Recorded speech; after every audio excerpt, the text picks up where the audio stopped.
Bonjour la famille, j'espère que vous allez bien. Ici votre frère l'Afro-Canadien.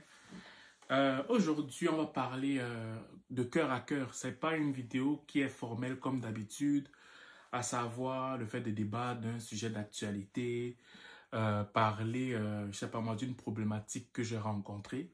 Aujourd'hui, on va parler entre frères et frères, père et frère, frères et sœurs et j'en passe en fait. Parce que moi, je vais t'expliquer la raison pour laquelle l'échec dans la vie d'un homme ou d'une femme est une plus-value. Parce que je me suis rendu compte que ici au Canada, tu as la possibilité de faire ta vie sans pourtant affronter l'échec. C'est la raison pour laquelle tu vas te rendre compte que beaucoup de personnes au Canada, une des choses qui m'a le plus frappé, c'est qu'il y a beaucoup de gens qui n'ont pas de personnalité. Pourquoi? Parce que tu as la capacité de bâtir ta vie en évitant les obstacles. J'étudie, je peux couler peut-être 1 ou 2 cours, après je me concentre, j'étudie, et après, oh non, finalement, j'ai eu mon diplôme, je travaille. Après, il y a des moyens pour que tu puisses éviter les échecs. Beaucoup de moyens. Et c'est la raison pour laquelle, quand tu réussis au final, et que tu as presque le même salaire qu'une autre personne, alors que la personne-là a de l'argent depuis longtemps, plus longtemps que toi, a tout ce qu'il faut avoir plus longtemps que toi. Mais elle a même plus que toi, mais elle te jalouse, elle t'envie. Pourquoi?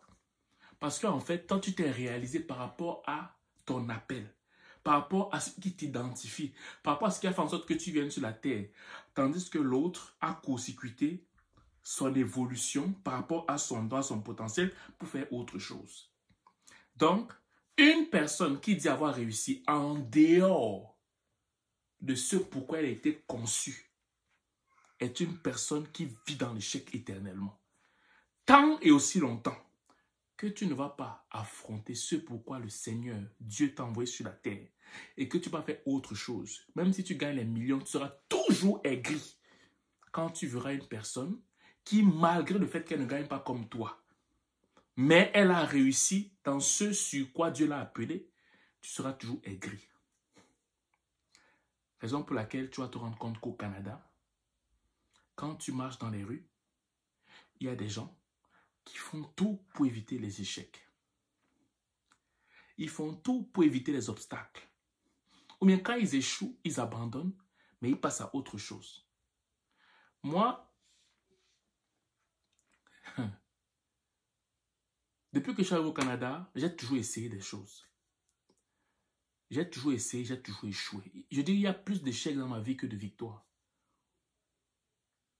Il y a plus d'échecs dans ma vie que de victoires. J'ai tellement essayé des choses et tellement échoué dans ma vie que je suis comme, entre guillemets, qualifié pour vous parler. Parce que j'ai tellement essayé des trucs et je n'ai jamais accepté le contentement dans ma vie que je peux facilement vous transmettre certaines expériences. Je peux facilement discerner les gens. Je peux facilement comprendre quand quelqu'un est en train de mentir, quand quelqu'un est en train de se séduire. Je te pose 2 ou 3 questions. Je sais pourquoi. Parce que j'ai trop essayé des choses, j'ai trop échoué. Et petit à petit, j'ai commencé à avoir des victoires dans ma vie. Une personne qui fuit l'échec est une personne qui n'aura jamais de personnalité. La beauté de l'échec, c'est que ça conçoit en toi une personnalité. L'échec te rend sage. Ce n'est pas les victoires qui rendent sage. C'est la somme de tes échecs qui te rendent sage. C'est la somme de tes échecs qui te donne une personnalité. Beaucoup de ceux qui marchent au Canada, aux États-Unis, en France, partout, que tu vas voir briller, ils sont intelligents à l'école. Ok? La majeure partie d'entre eux, pourquoi ils n'ont pas de personnalité? Pourquoi, quand tu leur parles, tu as l'impression que malgré le fait que la personne a 50 ans, elle réfléchit comme une personne de 20 ans? Pourquoi, malgré le fait que certains de nos aînés, ça fait 50 ans qu'ils sont ici au Canada, mais quand ils te voient jeune garçon, tu réussis, tu brilles, ça l'énerve, alors que tu n'as pas beaucoup de choses comme lui. Pourquoi ça l'énerve? Pourquoi? Parce que non seulement la personne a été démissionnaire par rapport à son appel, par rapport à sa réelle profession qu'elle était censée faire ici. Mais aussi, elle a toujours dans sa vie évité l'échec. Elle a toujours tout fait pour faire tout afin d'éviter l'échec. S'il fallait qu'elle fasse une formation qui va faire en sorte qu'elle évite l'échec devant, parce qu'elle a peur d'affronter sa véritable mission sur la terre devant, elle va le faire. La personne va le faire. J'ai 37 ans maintenant, mais je suis toujours en train de bagarrer. Je suis toujours enfermé dans mon bureau parce que je réfléchis. Je suis en train de mettre des stratégies en marche. Oui. N'aie jamais honte. Écoute-moi. N'aie jamais honte d'échouer. N'aie jamais honte d'échouer. Un homme qui échoue est une bénédiction. L'échec apporte la maturité dans la vie d'un homme. Ce n'est pas le succès. Le succès est une forme de récompense pour celui qui a beaucoup essayé. C'est tout. Raison pour laquelle, si tu dis que je mens, pourquoi ceux-là qui disent avoir réussi dans le business, dans tout ce que vous voulez, les stars de ce monde, malgré leur argent, n'arrivent pas à avoir un mariage stable. Malgré leur argent, se suicident. Malgré leur argent, je dis ce bout de stupéfiant, malgré leur argent, n'arrivent pas à considérer la cause humaine. Malgré leur argent, ils n'arrivent pas à éduquer un enfant. Ils sont toujours après des femmes, des hommes. Je veux dire, la perversion, c'est ça leur quotidien. Mais ils ont de l'argent. Pourquoi?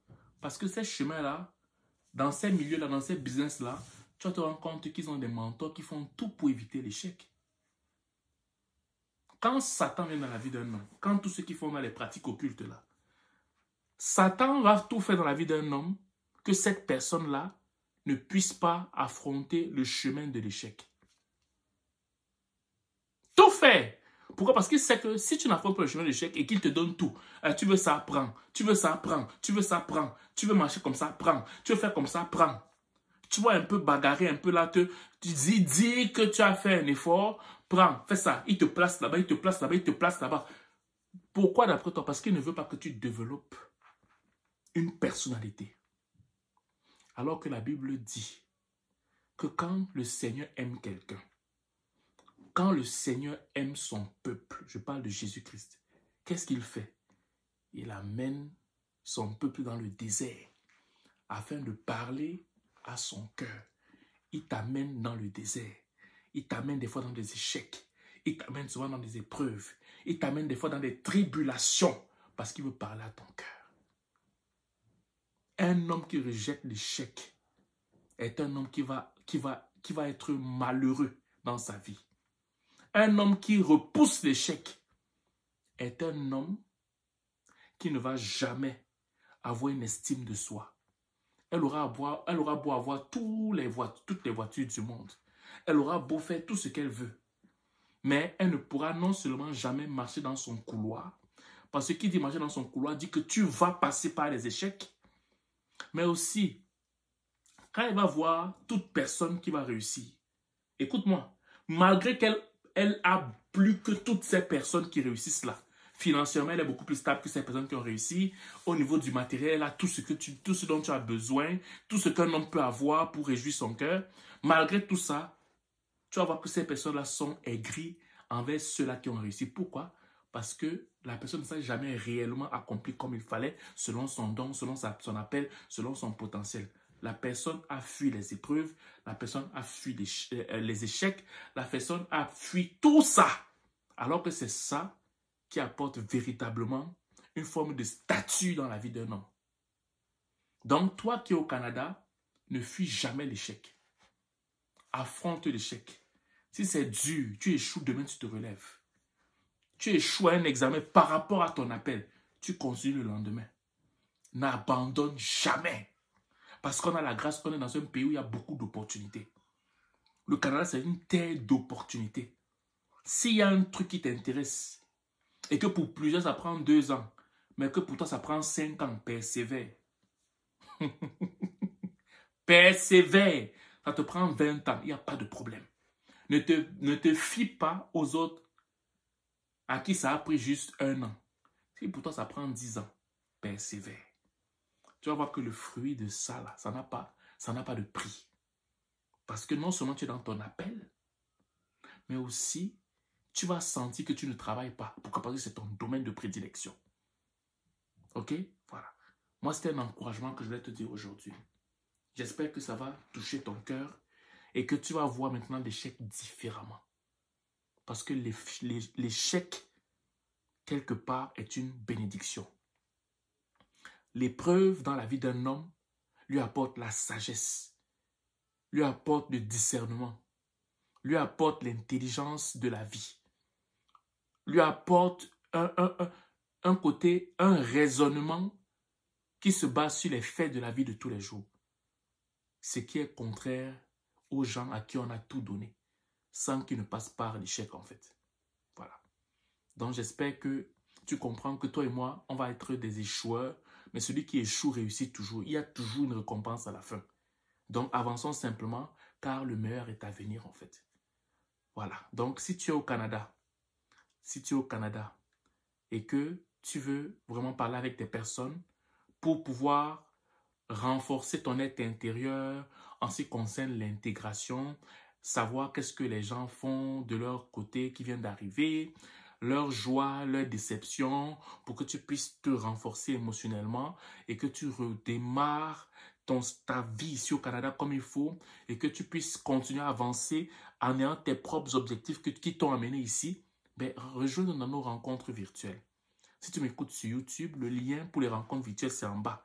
Tu t'enregistres simplement. Si tu m'écoutes sur Facebook, le lien pour les rencontres virtuelles, c'est en haut. Tu cherches parmi les descriptifs de la vidéo, tu vas voir rencontre virtuelle, tu t'enregistres là-bas. Si tu m'écoutes sur TikTok ou sur Instagram, écris-moi inbox, pas en commentaire, afin que je puisse te donner la date de la prochaine rencontre virtuelle en fait. Ok? Voilà. Je te souhaite de passer une excellente journée ou une excellente soirée, dépendamment du lieu où tu m'écoutes. Ciao.